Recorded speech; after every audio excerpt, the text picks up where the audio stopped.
So ayan, magluluto tayo ngayon kakaaraw ng paksiw na sinabawan with kamatis at siling green. So ayan na yung bangus natin kakaaraw, 2 ulo at 1 gitna.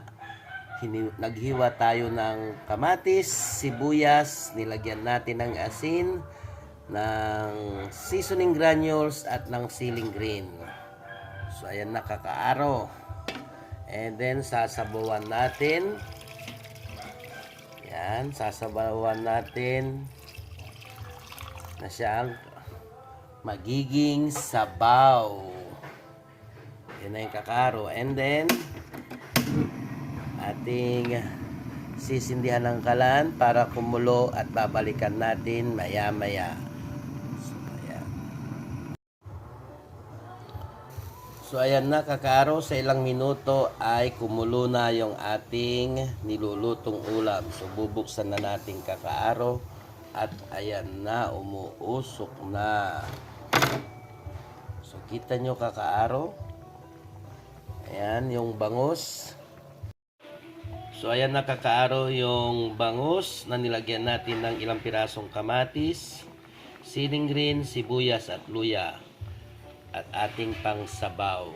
Ganyan lang po ang aking gagawing luto sa bangus kakaaro.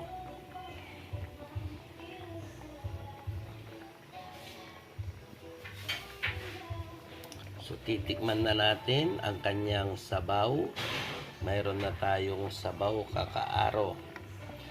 So huwag niyong kalimutang i-follow, i-like at i-share ang mga videos ni Kakaaro Tayo, ang nag-iisa at original na kakaaro.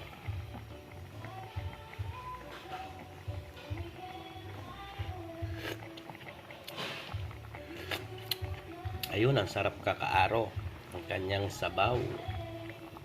So ayan, thank you for watching at meron na tayong pangmalakasang ulam sa tanghalian ngayon at makulimlim ang panahon at maya-manakanakang umuulan ay meron tayong mainit na sabaw na hihigupin.